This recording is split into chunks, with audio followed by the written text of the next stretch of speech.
Hello everyone, Casey here and welcome back to the Baking Analyst channel. On this channel, we cover economics, personal finance, and cryptocurrencies with a focus on yield farming for now.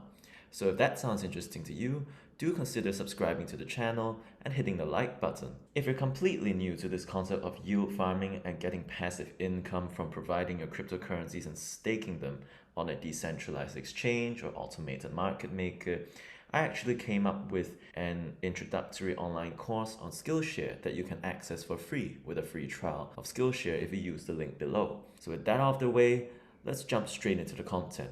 So today what we'll be doing is we'll be discussing some updates on Harmony One, because I know that since I last released the video, a lot of changes have happened on Harmony One with a lot of new farms launching and of course some fizzling out. So today we'll be covering some of the farms that I'm actively invested in, what kind of rates we're getting, and using the checklist that we've discussed in our previous video to see how these farms fit in. We'll also be covering other things to look forward to on other blockchains, and in particular for Crypto.com or Cronos Mainnet, which is about to launch soon and apparently already has over 60 apps deployed on it. So it could provide some pretty interesting yield farming opportunities that we should look out for coming soon this year. So it's a bit of a background on Harmony One and what we've covered so far. We've taken a look at ViperSwap and SushiSwap and even some Daiquiri Finance.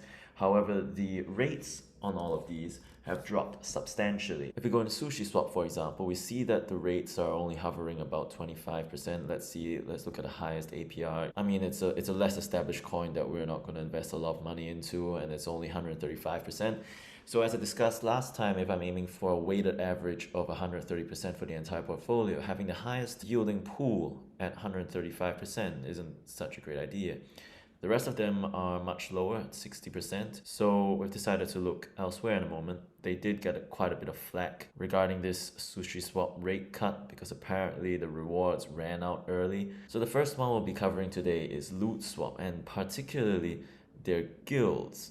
So these guilds are individual yield farming platforms that have their own tokenomics, they have their own lockup schedules, and they have their own emission schedule. So the particular one that I placed my investments into is actually the Troll Guild. So I mean, it sounds funny and it sounds silly, of course. I mean, you don't expect to go into a serious financial discussion and suddenly have, trolls marching around. But anyway, the reason why I am invested in this farm, even though it doesn't fit certain criteria in our checklist, is because, first of all, we've gotten rid effectively of the problem of impermanent loss, because a lot of these pools are just they're stable pools, or I wouldn't say stable pools, but they are single token pools, with each side being the respective wrapped token from either the Binance Smart Chain or the Ethereum chain. For example, we have BSC BTC, which is basically a Binance pegged Bitcoin when you swap BNB to Bitcoin on, say, PancakeSwap on Binance Smart Chain. And your 1WBTC is basically the wrapped Bitcoin that we use on One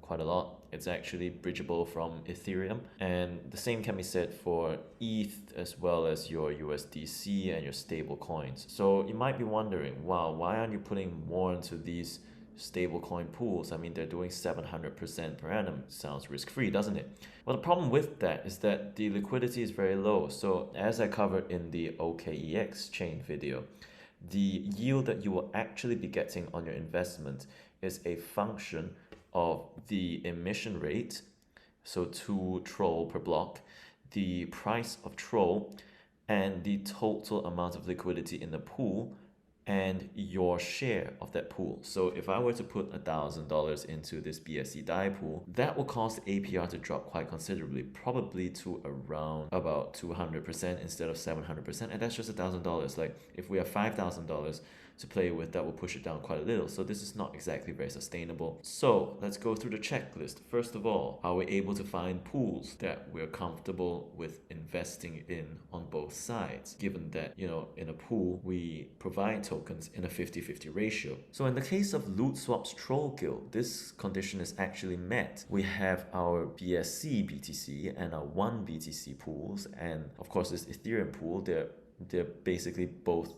Bitcoin and both Ethereum respectively. So we have no problem investing in both. And by the way, how would you bring in BSC ETH or BSC BTC into this system? Well, you wouldn't want to swap them on the Troll exchange, or rather the Lootswap exchange, because liquidity is so low. So if you were to swap $3,000 of Bitcoin at one go, your slippage would be insane. And you basically get very little BSC BTCB on the other side, which is undesirable. So what you need to do is you need to actually use the Harmony 1 bridge. Covered that in a separate video. You need to use the Harmony 1 bridge. Bridge your tokens, let's say BNB or BUSD or BSC BUSD into the Binance Smart Chain, and then swap it for Binance Peg Bitcoin or BTCB, and then bridge it back over. You want to do it that way because, I mean, even though they're gas fees, they're likely to be less than the losses you will get from slippage. The next criteria is the unlocked APR. And in this case, the unlocked APR is the APR you're getting in the pools. Because as you can see here, if I were to claim this, basically none of it is locked. You can just swap it straight away. You can go right into trade, go to the Lootswap exchange, and you can go ahead and, sell it for 1 or something. Next, deposit fees. So the Troll Guild has a 0% deposit fee if you were to buy their farm token Troll and stake it in one of these Troll pools. But obviously you wouldn't want to do it because currently, as of yet, there is absolutely no reason for you to buy it, many reasons for you to sell it and compound it. So they're really only sellers of Troll tokens. So these Troll pools have 0% deposit fee, and if we go into the BTC pool, they have a 2% deposit fee. Now, this 2% deposit fee, while it could be a deal breaker in other farms, I actually looked at this number and thought, 179% a day is like 0.5% a day. So if I leave it there for 4 days, it would have recouped itself and a bit more considering the compounding. So how you tell whether a deposit fee is worth it or not is you take the percentage yield per day, which is given by dividing this APR by 365, and then dividing the deposit fee percentage by that amount per day to see how many days you will need to recoup your original investment. The only issue in this farm is that it has a deposit fee. However, in my opinion, this deposit fee is relatively small. It can be made up for in a couple of days. However, of course, just try not to get in when this emission multiplier is at 1 time. So this varies randomly between 1 times, 2 times, and 5 times. So let's move on to the next farm. The next farm that I was actually about to cover was FateX. I was meaning to cover this earlier when rates were better.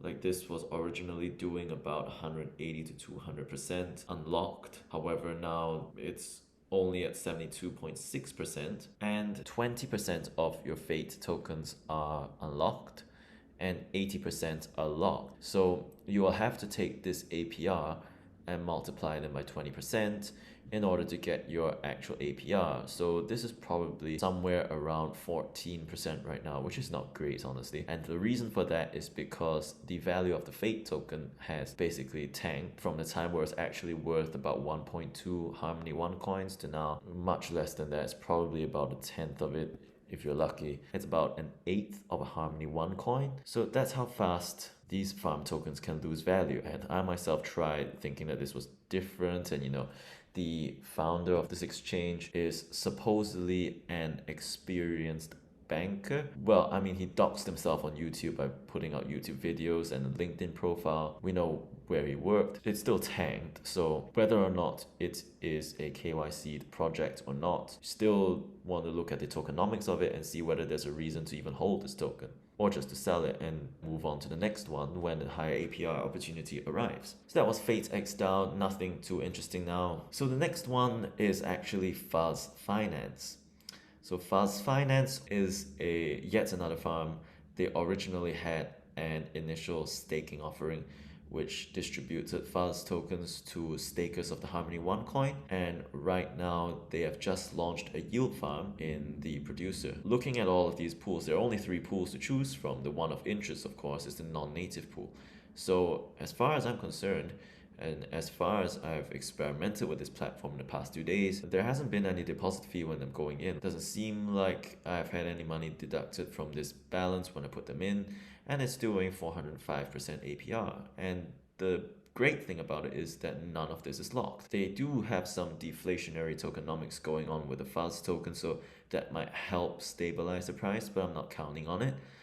However, 405% on a 1 UST pool is indeed pretty attractive. So does it have a deposit fee? No. Does it have a quality pair? Yes. Is the APR that is unlocked favorable? Yes. So all in all, this sounds like a pretty solid project. And furthermore, this Fuzz Finance outfit has been around for some time already doing their ISO, or initial stake offering, and has also one of the team members as a validator for the Harmony One ecosystem. So I would rank this as one of the more reputable projects on Harmony One. So that's been all for the Harmony One updates. So now that yield farming on Harmony One and getting these triple-digit APRs is getting increasingly rare, I thought it would be nice to take a look at, other blockchains and see what developments we may look forward to in the month ahead. One of such chains I've been looking into and following pretty closely is the crypto.org chain, or Cronos Mainnet. Now, the Cronos chain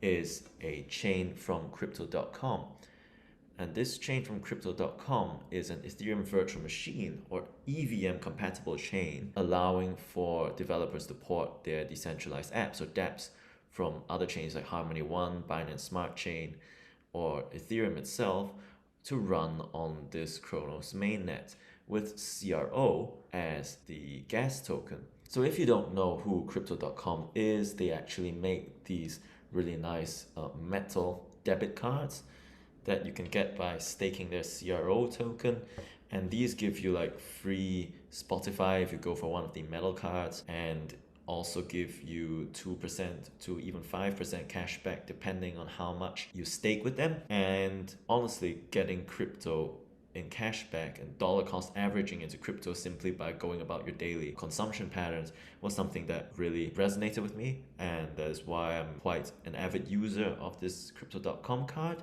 If you want to get your own, there's a link down below where you'll be able to get $25 bonus if you go for one of the metal cards. So this Cronos mainnet is launching on the 19th of October, which is pretty soon. So possibly by the time the rates on Fuzzswap and Troll Guild fall to a level that no longer meets my financial goals, then the Cronos mainnet might be ready, and rest assured that we will be there to cover the projects on this chain. So this has been just a short video covering some of the updates of where I'm moving to on Harmony One and things to look forward to on the crypto.org mainnet. So I hope you found this interesting and informative. If you like this video, please leave a like and subscribe, and I'll see you in the next one. Thanks for watching.